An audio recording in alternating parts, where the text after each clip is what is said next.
An overview of cold injuries, and we'll speak about some of these, but mainly focus on frostbite. Raynaud's, probably as you all know, it's a dynamic vascular response to cold due to vasoconstriction triggered by cold or stress. And it's quite common, many of us have it. It does predispose you to frostbite. Chilblains, small, painful, itchy swellings, are a vascular reaction to cold temperatures, usually when the skin is rapidly rewarmed. Non-freezing cold injury is a clinical syndrome with tissue and nerve damage caused by prolonged exposure to wet and cold conditions. It's common in the military circles, but can affect, mountain users. But mainly, we're going to talk a little bit about frostnip and frostbite. Frostnip is reversible, superficial, non-freezing cold injury. It's really characterized by intense vasoconstriction. Can affect, the hands, cheeks, ears, and nose. It's distinct from frostbite, but of course it does precede it. And it's really an indication that conditions are favorable for frostbite. Now, there's some variations in terminology, and you find that some people say, oh, I had a touch of frostnip, when in fact they actually are describing superficial frostbite. So frostbite is, there is no long-term damage. The tissue rewarms and recovers without any damage. Frostbite is when there is superficial or deep freezing of the tissues of some part of the body. It covers a wide range of injuries from minimal superficial tissue damage to substantial tissue loss that can result in amputation. It can affect any exposed tissue, but mainly affects the extremities, fingers, nose, ears, toes, and the penis, well documented in Nordic skiers. The severity of any frostbite is proportional to the temperature, duration of exposure, and the amount and depth of frozen tissue. Frostbite is frequently associated with hypothermia, which is potentially life-threatening and should take priority over treatment.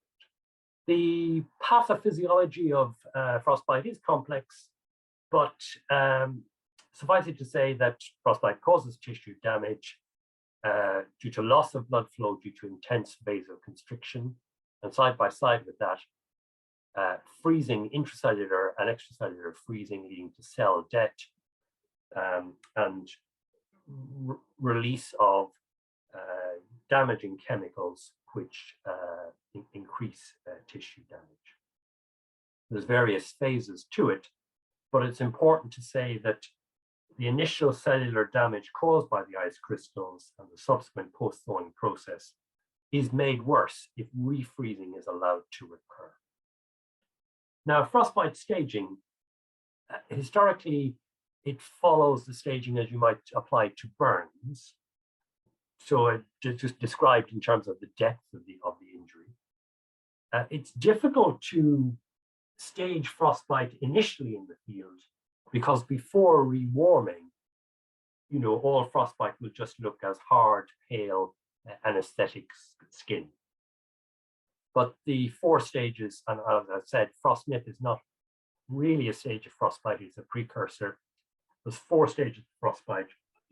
First degree frostbite causes numbness and redness, white, yellow, firm tissue. There may be mild swelling on rewarming.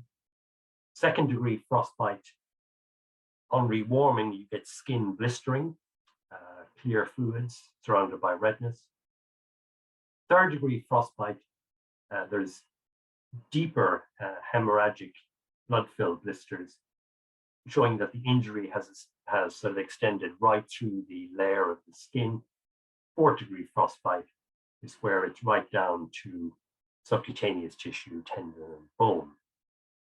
And the superficial frostbite corresponds to stage 1 and 2, and deep frostbite to stage 3 and 4. Okay. So that's just to get that out of the way. There are more complicated staging methods that use hospital imagery, etc. And of course, factors that predispose to frostbite are cold, wind chill, restrictive clothing, boots and jewelry, smoking, peripheral vascular disease, Raynaud's, certain drugs like beta blockers, and trauma. Any immobilizing trauma that stops you moving will predispose to hypothermia and frostbite, and especially any proximal limb injuries or fractures that could compromise distal circulation. And it's also important to know that if you've had a previous frostbite, then you're predisposed to cold injury. Just a scenario. So let's say we're at the Vignette Hut, we're on day 7 of the haute route, Vignette to Zermatt, and the weather forecast at 3,000 meters is -15, wind from the northeast, 10 to 13 meters per second, intermittent showers. What do we think of that weather forecast? So strong breeze, I often like to convert to kilometers per hour or miles per hour. So we're looking at a strong forecast breeze here, 40 to 49 kilometers per hour. And of course, that's only get worse as we climb higher. Just looking at the wind chill index, so -15 degrees, 40 to 50 kilometers per hour, we're certainly in frostbite territory there. With wind chill, it can be down as low as -28. So perhaps having anticipated that, how are we going to prevent frostbite in the party? Have a check-in before you leave the hut that everyone does have goggles and balaclavas and is comfortable with the amount of gapping or lack of that they've got when they're all tooled up? Absolutely, everybody should make sure that they have adequate kit for the conditions and that they're well prepared and that it's accessible, that it's ready to hand in the top of the rucksack. You need to minimize faff when you're out in these. What about buddying up, Declan? Buddying up, good. Yeah, good idea. Looking out for areas of frost nip on people's nose or face, or in a high wind condition, you might need to help each other change skins and manage transmission and stop stuff blowing away. Yeah, that's good, Dan. Just double check who in the group is perhaps medically predisposed to frostbite and frostnip. Yeah, I mean, you certainly should be asking before you go out, are we up for this? And yeah. Is there anybody specifically at risk? Just making sure people have, got enough food with them and they've eaten enough in the morning, warm drinks and things. So yes, that's a very valid point. You want to make sure you keep your core temperature warm, that you're well hydrated and well nourished, so that you don't, tip towards hypothermia. And if you drop your core temperature, then you will cause peripheral vasoconstriction. So absolutely right, John. Yeah. In Scottish conditions, sometimes you do the next section of navigation from a shelter spot before you were in the teeth of the summit, where you might normally do your navigation change. Yes, Alan, that's good. I mean, you need to plan your day. You need to anticipate, not perhaps stop at the top of the windy col, try and find lee slopes to make transitions and things. Yeah. Make sure you've got your group shelters at the top of your rucksack and duvet jackets and things. So yeah. If you stop for something to eat or if somebody's cold, you can get them into it quick. Yeah, absolutely. Yep. Okay, so that's really some very good behavioral sort of responses. Let's just have a quick run through, and we've covered some of this. Yeah, the general measures to maintain adequate core temperature: insulate, layer up, avoid exposure, have your buffs, your balaclavas, your wind shields. Perhaps have glove layering, have a mitt glove combination. Don't use bare hands on metal. Have spare gloves. Don't let your gloves wet out with sweat. Perhaps considering chemical hand warmers or heated socks or insoles. I think John mentioned, maintaining your core, maintaining hydration, minimize restriction to blood flow. And this is important. Tight gloves, tight rings. I think you probably should take off your rings for the duration. Avoid tight gloves, avoid tight footwear and boots. Less of a problem ski touring than in mountaineering boots, but avoid overly tightening your crampons. Exercise can improve peripheral blood flow. So, you know, windmilling your arms, moving your toes does increase peripheral blood flow and reduce vasoconstriction. And we spoke about some of the behavioral conditions, you know, anticipating this, early identification, body checks, minimizing fat, however, everything handy. So that's, I mean, prevention clearly is better than treatment. And so anticipating and preventing is key. But hey, we've headed out. And so, sure enough, within 30 minutes of leaving the Britannia hut, somebody says they can't feel their toes or fingers. What are we going to do? Consider the severity of the weather that you were in there and where you might, how it might change. Yeah. Because it could be that half an hour from the hut's the worst it's going to be. Yeah. But equally, it might just be the beginning. So you could have two opposite conclusions depending on what's coming. Yeah. So yeah, seeing where you are, whether you can beat a quick retreat or assess on the hill. So this scenario is trying to distinguish between frostnip and frostbite. We spoke about early identification, moving out of the wind and using your group shelter. If it's possible to set up the group shelter, that might be a good idea at this point to assess the situation. Always important to check the rest of the party, because if one person is saying they can't feel their fingers, well, then maybe others are similarly affected.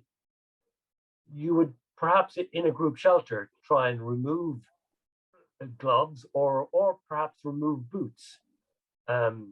Change wet gloves for dry and wet socks for dry. And you might try and warm up the affected hand by windmilling the arms, or rewarm the foot or hand in the armpit or groin for 10 minutes. Now, this is really to assess whether this cold, frozen hand or whatever will rewarm, whether it is just frostnip. It's important that you don't rub it vigorously, you don't beat it with snow or birch twigs or whatever.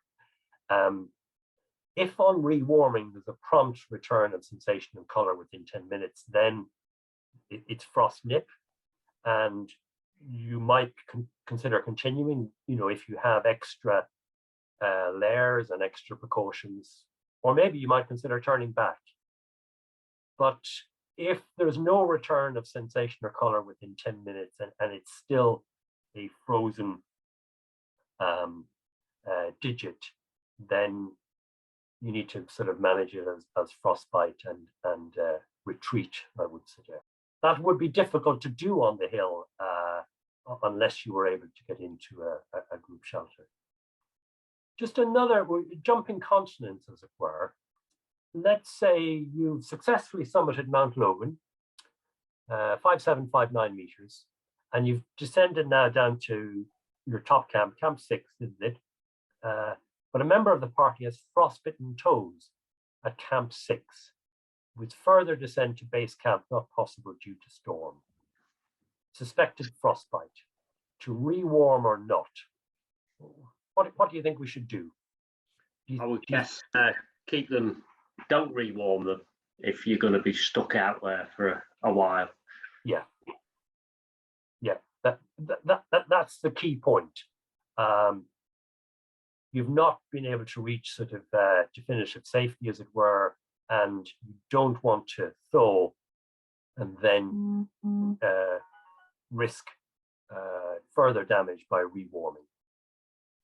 So you would protect from further cold injury. You wouldn't stop passive rewarming. You know, they'd still get into their sleeping bag and try and rewarm, but you wouldn't actively rewarm with water. It would be, if you haven't already, a good idea to remove any constriction, any tight, loosen boots. But be aware that if you take off boots and the limb swells, that you may not be able to get back into the boots. But the key thing here is they're going to need to use their body part for self-rescue, and you can't afford to actively rewarm. You might try and pad it or splint it or protect it. The other point is that as soon as possible, unless there's any contraindications medically, like a peptic ulcer or anything like that, you should start them on ibuprofen, about 400 milligrams twice a day. Now, that's not just for pain-killing properties. It has got specific antiprostaglandin activity that's beneficial for preventing further tissue damage.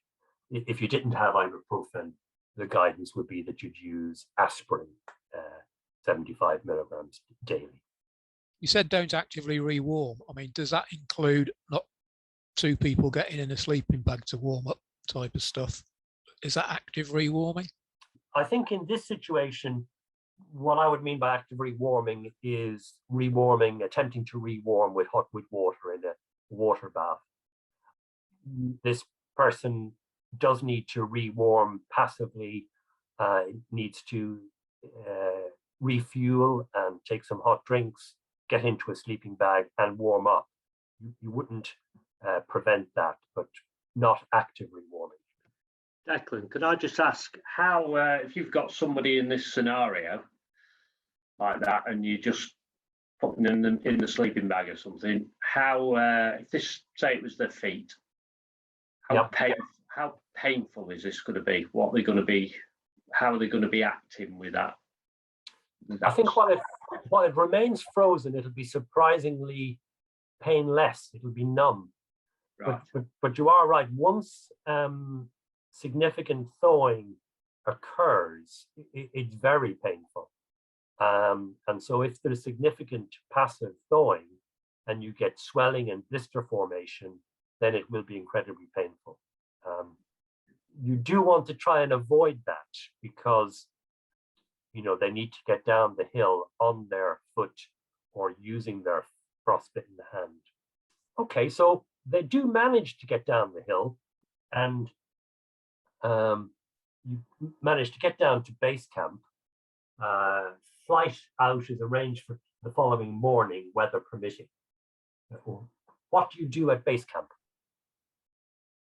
What's the field management of frostbite at base camp when you're more than 2 hours from definitive medical care? Well, in this situation, you would rewarm.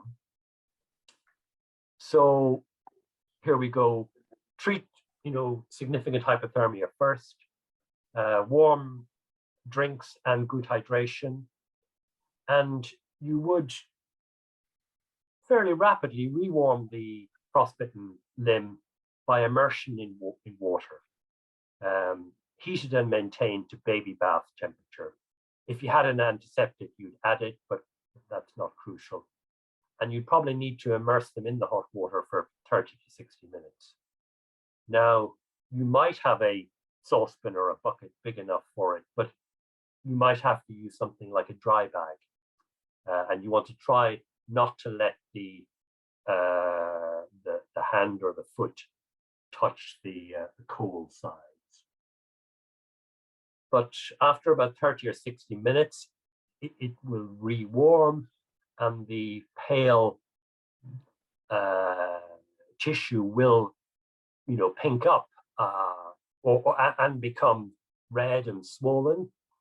Blisters may form, and it will become incredibly painful. You'd want to minimize any trauma to that frostbitten rewarm tissue. You want to air dry or gently dab dry. if you had it, and it probably is worth putting in your expedition first aid kit, aloe vera cream. It does reduce toxic prostaglandin activity, so that's evidenced and useful. You'd want to elevate the affected body part, and you would want to avoid use. So if it's their hand, they're not going to be able to use it. They're not going to be able to go to the toilet and use it. If it's their foot, they're not really going to be able to walk on it unless it's just the distal tips of their toes or hand. You want to avoid use. So you would dress it loosely with dry, bulky dressings. If you were above 4,000 meters and you had oxygen, I'm thinking, Himalayas and that, you would give oxygen to try and help reperfuse and help the tissue. Ibuprofen, as we've mentioned, strong opiates, and yes, you would need, this would be incredibly painful. Plus or minus an antibiotic if there was any suspicion of infection. So that's essentially the field management or field rewarming of frostbite. When you have reached the point that you're not going to be traveling any further, you're just waiting for definitive rescue. And Declan, one of the things you meant on one of your slides, it mentioned thrombosis, I think. I can't remember if that was hypothermia or frostbite. But is there anything else you need to be worried about when somebody's frostbitten? If you start to get circulation issues, Well, yes, the thrombosis attacks and all that sort of stuff. Yeah, the thrombosis was mentioned in the sense that in the damage to the tissue, you get intense vasoconstriction, narrowing of the blood vessels. You do then get some secondary clotting in the microcirculation and thrombosis there.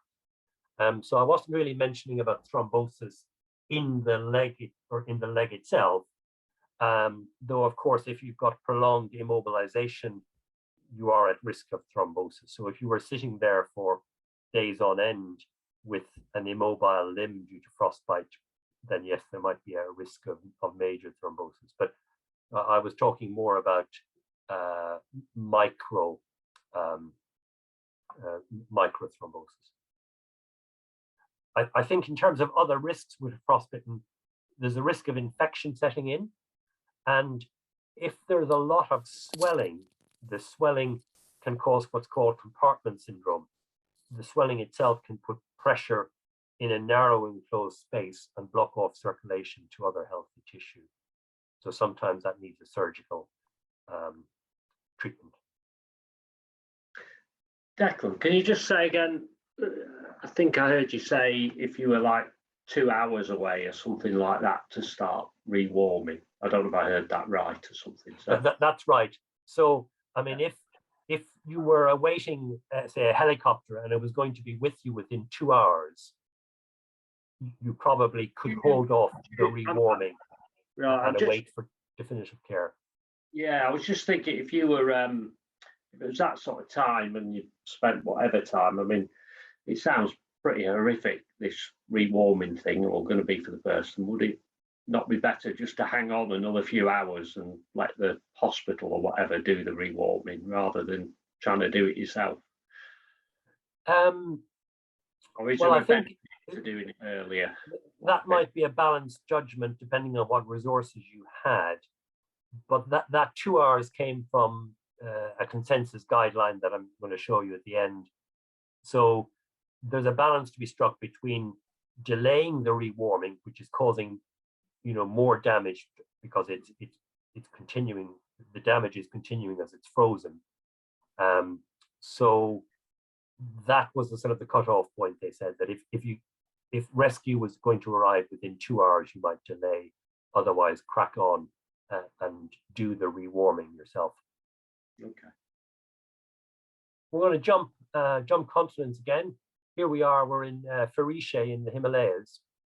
So on arrival at a non-specialist mountain hospital, the surgeon wants to amputate. What do you think?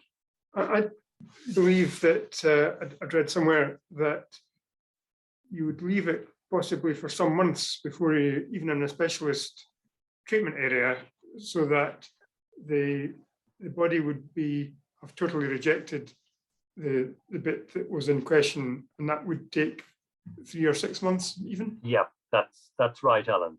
So frostbite, even superficial frostbite, probably warrants medical evacuation, and the urgency of the evacuation, increases with the degree of injury.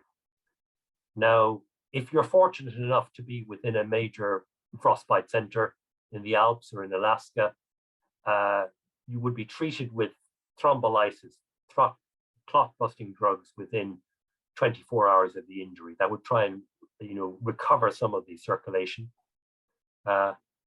After 24 hours, they tend to use vasodilators. So there's a whole complex process of hospital care, which I won't go into. But certainly the modern management is to delay surgery or amputation until demarcation occurs. Now, that demarcation is where the line of tissue necrosis and healthy tissue becomes defined. And the body does that naturally, but it can take up to about 3 months. So you would wait for that demarcation to occur unless you have gangrene or this compartment syndrome and the surgeon needs to operate. So, in the past, less experienced surgeons less experienced in frostbite would be tempted to do early amputation, which you should avoid. You should await demarcation.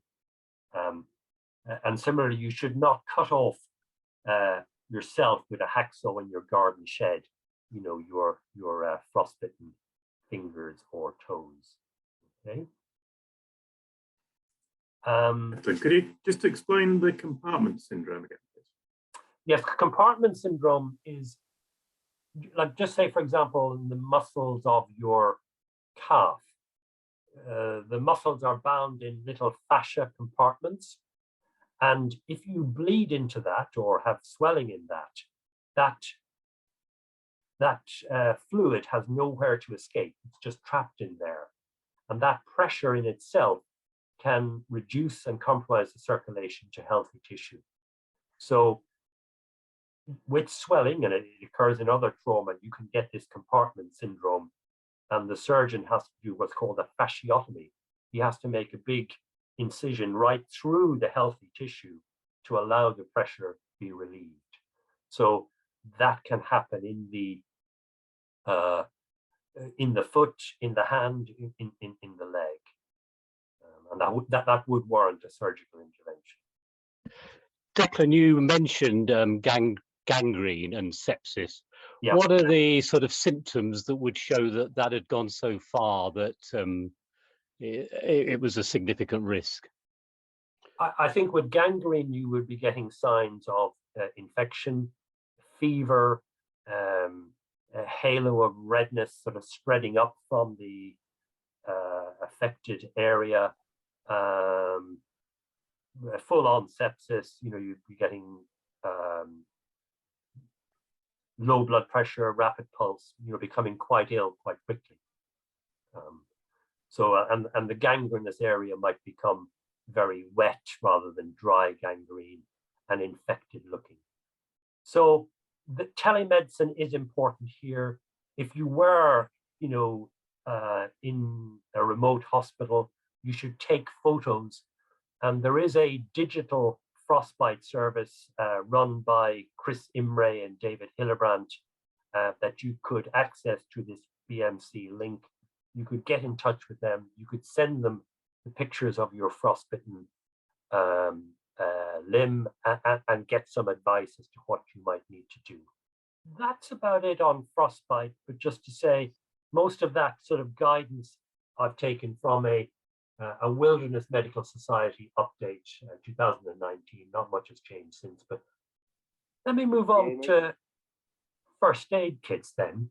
Okay, so first aid kits. We're going to talk about first aid kits, and specifically going to talk about ski touring first aid kits.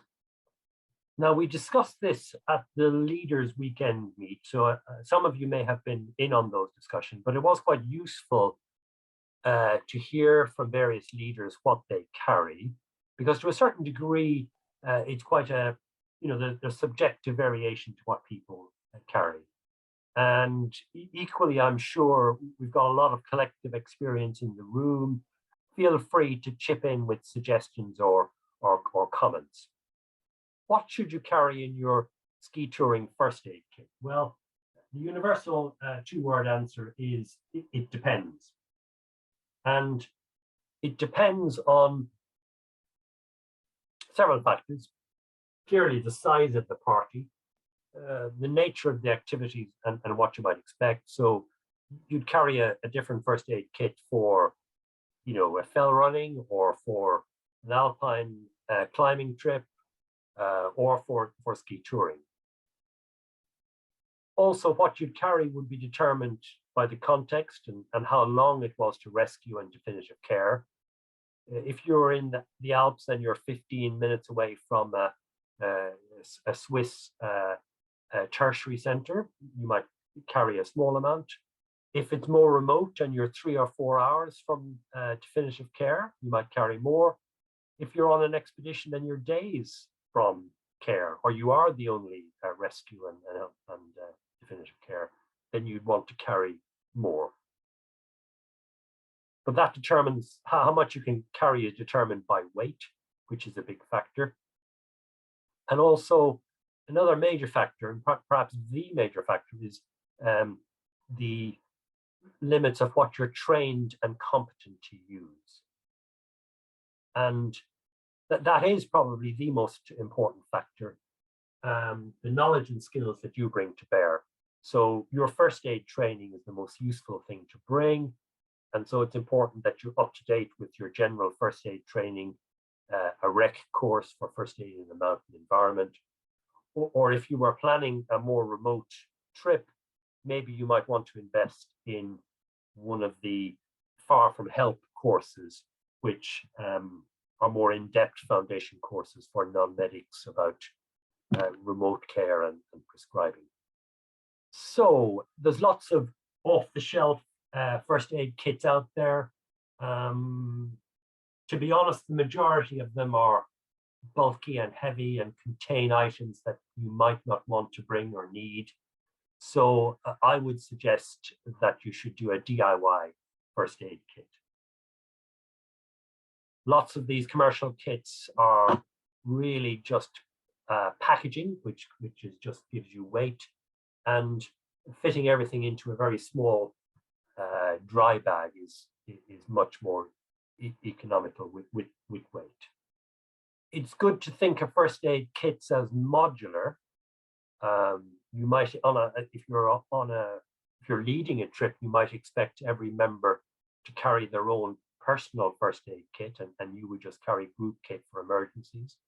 So personal first aid kit might be your own blister kit and over-the-counter painkillers, whatever. In an expedition setting, you might have a base camp bag and a smaller trauma kit to bring out on the hill if you were doing day trips. This is my first aid kit I'm going to run through, and there's, as I said, subjective variation, and some of you will take some of this, some of you will reject it, etc. I like to carry a blister kit in the top of my rucksack so that it's easily accessible. Blisters are one of the commonest injuries on ski touring, and we all know that at the first sign of a hotspot, you need to stop and address the issue. So I think it's useful to have a top of the rucksack. I like these lubricant sticks, paraffin gel, that you can rub on a hotspot or rub on preventatively, and a blister dressing. There are other brands available, but Compeed is the one that's most commonly used. But you need to back that up with good quality zinc oxide tape. Some people tape to prevent blisters, that's fine, whatever works for you. Some people use duct tape, that's fine. Again, a multi-purpose duct tape is great, though the commercial, the duct tape adhesives may be more likely to give you allergic reactions and latex allergies. So a medical grade zinc oxide tape is what I would carry. So that weighs, 0.09 grams on top of your rucksack. Next is my group first aid kit. This is it, 0.35 kilos. And what have I got in it? Okay, that's it, all laid out. And this would be my group first aid kit for a party of 6 ski touring for a week in the Alps. It's not it wouldn't be an expedition kit, but it would be enough, I would think, for a ski tour. So yeah, let me just jump forward. First aid kits, especially ski touring first aid kits is where we are, what we're talking about. We spoke about what to carry and the factors that it depends on. And we spoke about basic first aid training, the skills and knowledge that you can bring as being the most important factor in your first aid kit. The Americans call it vitamin I in your first aid kit. We spoke about off the shelf or DIY. We spoke about packaging equal weight. We spoke about modular first aid kits and having a base camp kit or a trauma kit for the hill. And my blister kit, this is my blister kit, first aid kit in the top of my rucksack, Compeed lubricant, blisters, zinc oxide tape. And my group first aid kit in a dry bag, 0.35 kilos. And this is it. Okay, so just drilling down, what have I got? Energy gel for exhaustion and hypothermia, spare flashlight, mini flashlight, a small scissors. I don't carry a trauma shears, but sometimes you do want to cut and snip things. And I carry a tweezers, and this is Alan Sloan will probably appreciate it. This is a tick tweezer, which is very useful in tick country. And that's my go-to sort of tweezer for wound debridement, etc. as well. Just on that one, Declan, there is actually something better called OTOM, which I was going to find one and send you. Oh yes, no, I have the Tom Twizzler stick as well, and the credit card. Yeah, no, the Tom Twizzlers, I think they're called. They are good. Dressings. So, what do we have in terms of dressings? We'll work through that. This one here, I don't know if any of you carry. Does anybody carry a? Oh, sorry. This is the list of what I have there. But does anybody carry a trauma dressing? Yes. Yes. I mean, some people say, oh, well, you can just carry a sanitary pad and cling film and make one. Well, in a real trauma situation, I think these are wonderful. Let me just show you how easy they are.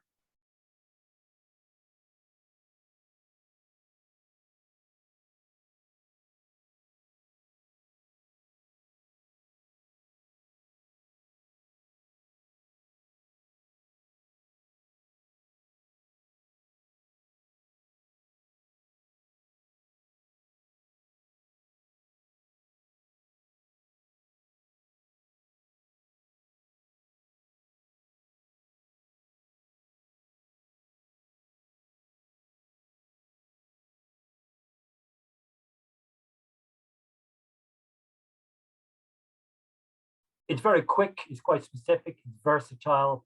It can be used as a tourniquet. It can, you can use it for a head wound as well. So that's kind of what I prefer to use as my go-to emergency bandage. It only weighs, what can I say, 70 grams, costs about £9 and lasts for years. So that's my go-to trauma dressing. Definitely, there's no well, whatever it is, Celox type stuff in it. It's just a bandage, isn't it? It's not. That's right. It doesn't. Celox for the others is a specific chemical dressing that acts to sort of promote clotting and stop bleeding. So sometimes that might be something you might want to add to your kit. A layer of Celox that you could apply to a wound and then apply your trauma dressing on top. But Ken, you're right. That trauma dressing doesn't have any impregnated Celox in it. That's just a visual explanation of it, but it's quite useful. I like to carry a triangular bandage. Some people wouldn't bother. You could always, create a broad arm sling using a jacket, like a Napoleon pocket type effect. But I like triangular bandages for either a broad arm sling or a high arm sling for elevation. But otherwise, dressings, that's really the list of what I have there. Plasters, steri strips, adhesive tape. Sometimes I carry a SAM splint, maybe not for a standard hut-to-hut tour in the Alps, but if it's more remote, I might throw it in. It is very useful and weighs next to nothing, can fit down the back of your rucksack. I also tend to carry a tubic grip, though you could actually strap up a knee or an ankle with your zinc oxide adhesive strapping if you wanted to, but I think they might be useful. People often debate whether you carry cling film or this self-adhesive wrap, the vet wrap. It's often used to strap up horses. I find cling film very fiddly, very difficult to sort of find and use in the field, but it can be used as a universal dressing. You can certainly, it's very good as a burns dressing. You can give a waterproof layer over other dressings. So I might not bring it on every hut-to-hut trip, but I'd bring it on a more remote trip. These self-adhesive dressings are quite useful and are much lighter. So either of those I might suggest. Declan, So, sorry? Just ask, would the cling film be quite good for your frostbite thing? Because you were saying could you put that round just to protect it if you're going back to your frostbite or not? Yes, you could do a very bulky dressing, very loosely wrapping in cling film. It's worth saying, not just in the context of frostbite, but in any of these circular dressings, you need to be very careful that you don't tighten them so much that you compromise the circulation. So after you apply any circular dressing, you should test for adequate circulation by testing for capillary refill. To do that, you'd put pressure on the pulp of the finger or the nail bed and just watch and see if the circulation, bounced back after you took your finger away. Yeah, but it could be used for in frostbite, but very, very loosely. It also has the advantage that you can see what's happening underneath it, so you can monitor a wound. Medicines. Okay, here's what I carry. I like to have them labeled up so that if I'm not around to administer them, somebody else can, and separated. These are all over-the-counter medicines that you can buy. You don't need a prescription for. And just in terms of medicines, sometimes in first aid context, people are hesitant about giving medicine. Now, the principles of informed consent apply for healthcare professionals just as well. Only a registered doctor or paramedic or registered nurse can administer a medicine, but a first aider can offer a medication to a casualty in a remote first aid. So you could say to somebody, listen, I'm not prescribing these, but I have some Bucostem here. They will help your vomiting. You put one between your gum and your lip and let it dissolve. It's here if you want to use it. So you can offer medication. And specifically, giving aspirin as a first aider in the context of a suspected heart attack is vouched for and justified. With any of these medications, you probably would want to ask standard questions. Are you allergic to aspirin? Do you have any reasons why you can't take aspirin, etc.? Painkillers, I would say you should carry paracetamol, ibuprofen, and the strongest codeine paracetamol combination that you can buy, which is not that strong. Strong analgesia is an issue, even for, for medics. There's restrictions on both the supply and carriage of really strong analgesia like morphine. Strong analgesia could be in tablet form or an injectable, but in injections, they'll freeze in a cold environment. Increasingly,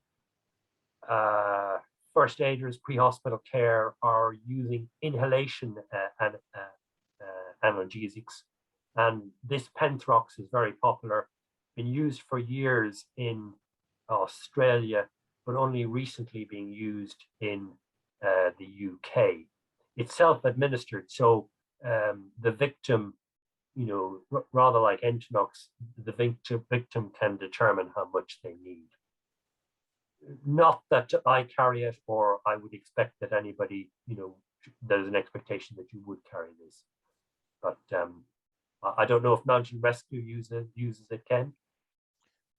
Certainly, I know the helicopter paramedics have used it on some of our casualties. I think we've got a GP in the team, so I think he's kind of experimenting with Penthrox, for want of a better way. Yeah. He's also been looking at the what are the lollipop ones? I forgot what it's called. The fentanyl lollipops. Fentanyl, yeah. He's been looking at that as well, but yeah, it's only under very strict guidance from him. It's either himself or one of the paramedics on the team that would use it. He wouldn't let me loose on it, as it were. Yeah. I've never actually had one. I mean, for us, basically, intramuscular morphine is the usual go-to. Yeah. Which again might be suitable in a mountain rescue situation, but wouldn't be something you carry. No, there are problems on ski tours and expeditions with injectables. Yeah, I mean, these are controlled drugs basically, so we have to go through all the hoops to store them and account for them. So that's my subjective list, as it were. And at Leaders Meet, there were some other suggestions.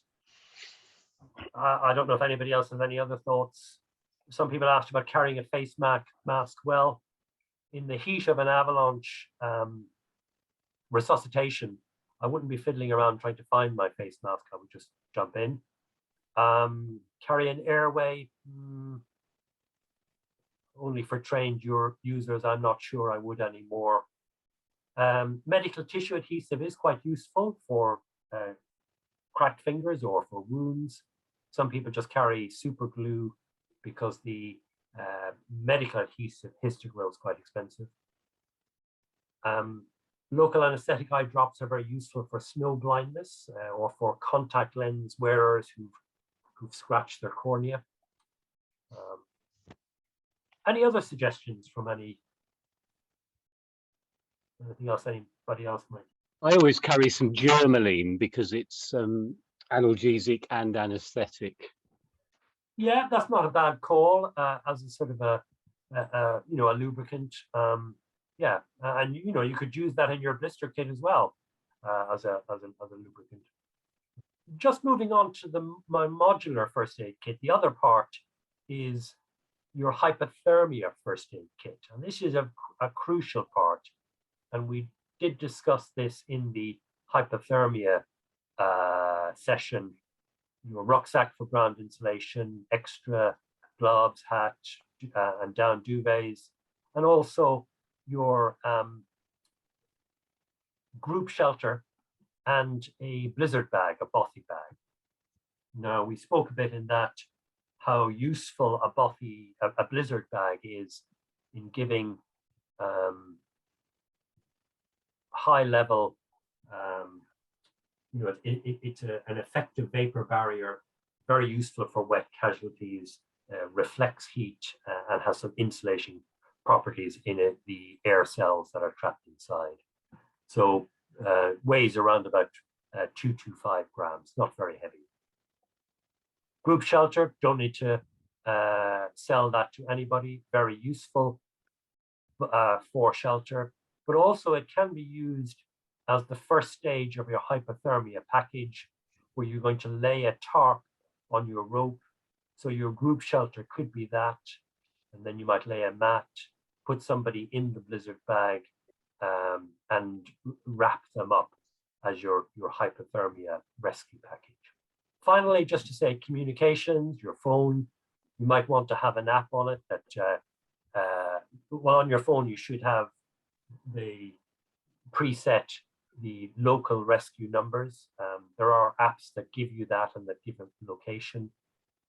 Clearly, your location by grid reference or latitude, longitude degrees, which is what search and rescue frequently would want to use.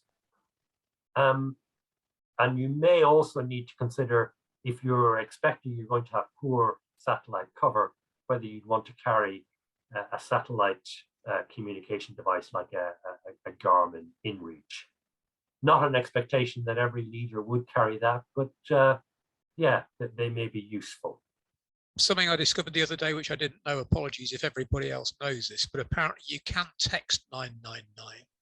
So if you're in a district of poor reception, if you send a text message, it will automatically search for a signal and send it when one's available, to save you wandering around trying to find one with your phone. But you have to pre-register, apparently. That's right. Ken might fill us in more on that, but yes, you have to pre-register, and I think then search and rescue can even hone down on you, given the signal position. Quite often we get people give a location using what 3 words? Yes. I mean, I've not used it myself, but I know, because when our team leaders receive a call, quite often they get the what 3 words. In fact, Yes, the police coordinators sometimes have actually asked the casualties for what 3 words. I suppose it's useful for people, who maybe not familiar with taking a grid reference, but it does necessitate you having an app on your phone. Oh, absolutely, and being able to find your what 3 words. Yeah. I think if I can just say, I know the 999 thing, which will work abroad as well, I think.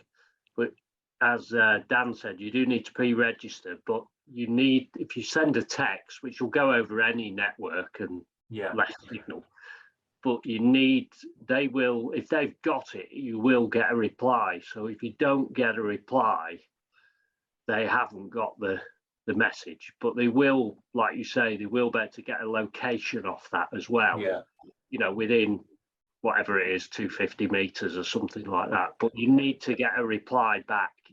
Yeah, that will tell you that they have received it. So, because it might not go. So that's useful, John. That's useful. The other one that I've heard, which I've never actually tried myself, is apparently phones now, people put a keypad lock on for security, but apparently if you actually dial 999 or 112, it bypasses that.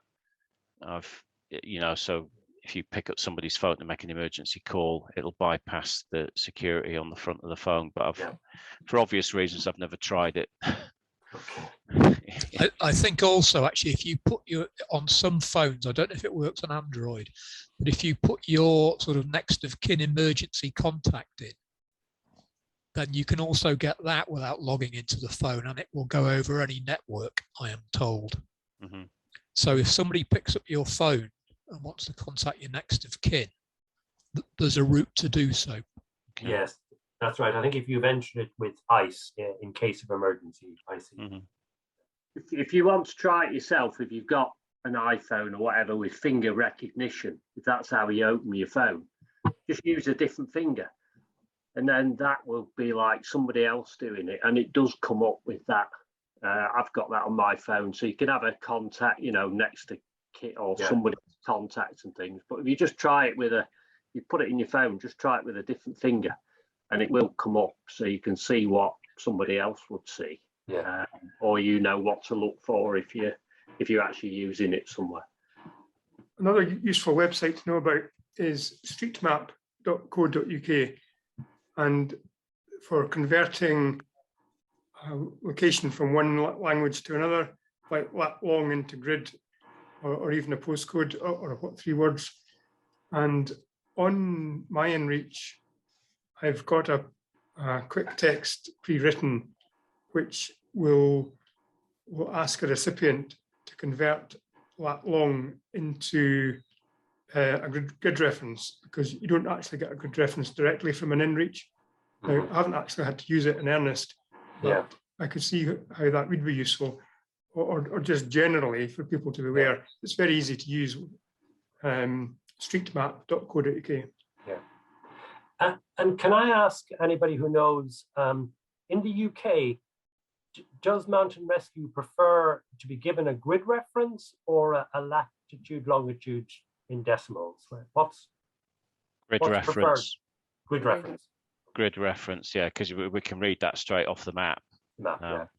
And again, it is quite common, say, people who've got a GPS device and they turn it on and they haven't set it up, and they will give us give us a lat long, and then we've got to convert it. So OSGB grid reference is the preferred. Yeah. But be aware that in other countries, it may be the lat long that is preferred. Mm-hmm. I think a very useful app, which I do use, my daughter did use once in some distress in the middle of the night on a Welsh mountain, is OS Locate. If you have that on your phone, it doesn't need a phone signal, and all it does is just give you, a height and your grid reference, and you can say whether it's a 6-figure or 8-figure. Just to finish off, yes, paperwork, your insurance details, and an injury report sheet. I think it's very useful to have something like this to jot down the history of the incident, the nature of the injuries. I've stitched in here some little mnemonics and to help me remember various bits of what Mountain Rescue might want, etc. But it's very useful to have something like this just to jot down what happened, what the injuries, what medicines you've given. If somebody's been rescued by helicopter, they may be whisked away, long-lined or whatever, and you may just have to stuff something like this into their jacket to try and have a handover. So this form I can circulate on the first aid page. It's from David Hillebrand, and it's freely downloadable from the MEDEX website. And finally, this little book, Jim Duff's First Aid in Wilderness Medicine, is a really excellent first aid book. I think if you knew what was in that, you would know more. Well, you would know enough for any sort of first aid encounter. And in the appendix of that, he does give some detailed suggested first aid kits for various scenarios, for a large group on expedition with a base camp, for a small group, 6 people away for a week, or 2 travelers in a developing country. So various columns with the quantities. I think he's a bit over generous with the quantities, and certainly I would perhaps struggle to carry everything that's suggested in that. Yeah, but it's a starting point if you wanted to run through and see what you might wish to do. I went on the Eagles Ski Club first aid one in High Peak. I think Neil organised it. But and I don't know what you call them, the bandages they have there, like the stretchy type bandages, but they kind of stick to themselves. They're brilliant, but I don't know what. You don't need safety pins or anything. They're great. They just that's right. Those self-adhesive bandages. Yeah, very good. Vet Wrap is one sort of brand. They are very useful, though they're not very reusable. They lose their stickiness, as it were. If you're wrapping again. But will that still work in the cold? You know, are they still okay in the cold? That's sticky. That's a very good point. I've not really road tested them in very cold conditions. So I couldn't swear on that, but I imagine it'd have to be really super cold to stop them. My dog uses them in the snow sometimes, so they're okay. Yeah, okay. Well, if they cope with that. So while I've got the mic, Declan, I was impressed by the weight of your bothy bag when I saw it. Is it quite robust? It is. It's quite dense and compactly packed. I couldn't swear by the robustness of it, but I think it is. I think it's, you know, parachute fiber. Yeah, I've not used it in anger, shall we say, on rough ground, but I'm sure it would. Is it? Would it repack to that size, or is it like a blizzard bag that once it's out, it's out? No, I think it will repack without vacuuming, though. I try and keep it in there because I'm sure it's a bugger to try and get back in. Yeah. Okay. Thanks. I've got the same one, and we have used it for lunches and so on, and managed to repack it and so on. Although it is a bit of a wrestling match. Okay. Yeah.